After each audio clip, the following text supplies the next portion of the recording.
Hey there, heroes. This is Nicholas, your hero coach, and welcome back to How to Be a Hero. Together, through this collection of videos, we'll be looking at how to apply values of heroism as found throughout important pieces of literature. Today, we'll be talking about the tragedy of Hamlet, Prince of Denmark, written by William Shakespeare. Now, to the heroes who have read it already, you probably already remember the plot, but for those of us who haven't, let's do a quick summary. Ready? Go. Back in 1500s Denmark, young Prince Hamlet is filled with grief over his father's sudden death. On top of that, his uncle Claudius married his mother and became the new king of Denmark. While Hamlet is grieving, the ghost of his father appears to him and tells Hamlet that he was murdered by Claudius and orders him to seek revenge on Claudius for murdering him.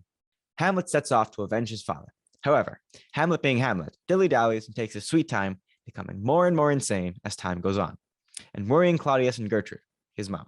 They think that maybe he's upset with his girlfriend, Ophelia, so they send some of his friends to spy on him. However, we know that his girlfriend is the least of his troubles, and he even breaks up with her due to his madness over the whole father being dead and ghosts coming back to him situation. Hamlet keeps going more and more crazy, puts on a play to show Claudius that he knows what happened with his father, and almost kills Claudius while he's praying. But then he doesn't, because in Hamlet's mind, he thinks, if I kill him while he's praying, he'll probably go to heaven, and I definitely want this guy to suffer in hell, not heaven. And so Hamlet leaves. Hamlet keeps getting progressively crazier, and in a weird series of events, he accidentally kills Polonius, his ex-girlfriend's father, who he mistakes for Claudius. Whoops.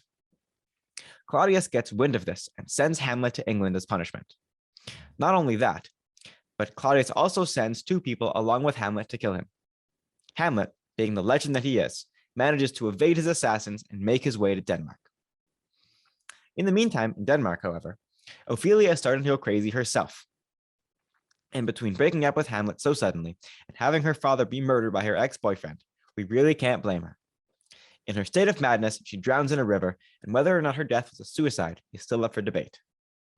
A little after this, Claudius finds out that Hamlet is back in Denmark, and he has had just about enough of Hamlet's shenanigans, and he's ready to kill him for real. Now, Claudius comes up with what my great old English teacher, Mr. Freitas, calls the stupidest plan ever. Now, this stupidest plan ever is actually a somewhat thought out plan, except for the fact that it's colossally stupid. You see, Claudius's plan is to have Laertes, Ophelia's brother, and Polonius's son, accidentally kill Hamlet in a friendly fencing match. See, Laertes, like Claudius, also hates Hamlet because his father and sister are dead, purely because of Hamlet being Hamlet. So naturally, he has no issues playing along with this ridiculous plan. But back to this ridiculous plan, in the fencing match, Laertes would switch out his dull fencing sword for one that is sharpened, so that when Laertes strikes Hamlet, it will kill him.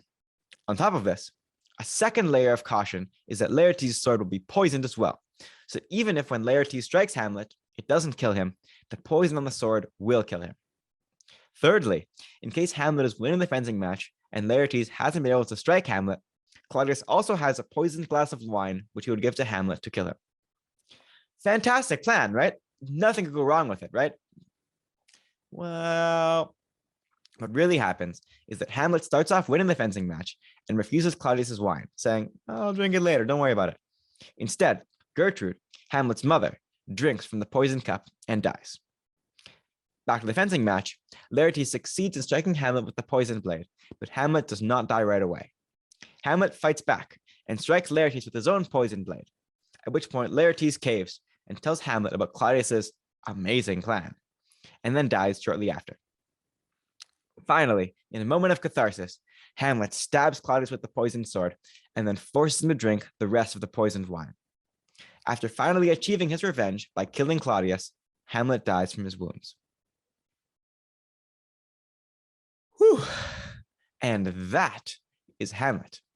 Boy, they don't call it Shakespeare's longest play for nothing, huh?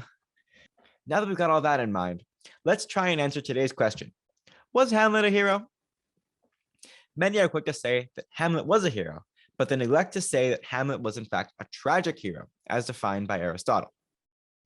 As a tragic hero, Hamlet has a few heroic characteristics, but also has many flaws and makes many mistakes over the course of the play, which ultimately lead to his downfall.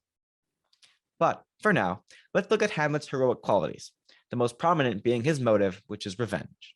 Hamlet's motive for his actions throughout the play is to avenge his father. which in and of itself is certainly a heroic motive. However, this motive becomes his downfall when he becomes obsessed with his father's death and descends into madness. Now, knowing Hamlet as a tragic hero is one thing, but is it possible for us 21st century humans to look at Hamlet and see any heroic qualities? I would argue that no, we do not. Hamlet's motive and end goal are heroic, right? Because he's avenging his dead father. But the means by which he achieves that end are utterly chaotic, and in this case, it does not justify the means. And plus, how many of us today are going around killing people because they killed our father? Not many. And that is Hamlet. Thank you so much for checking out this video. Be sure to check out next week's video where we talk about a very different play. As always, I've been Nicholas, your hero coach, and I'll see you in the next one. Bye-bye.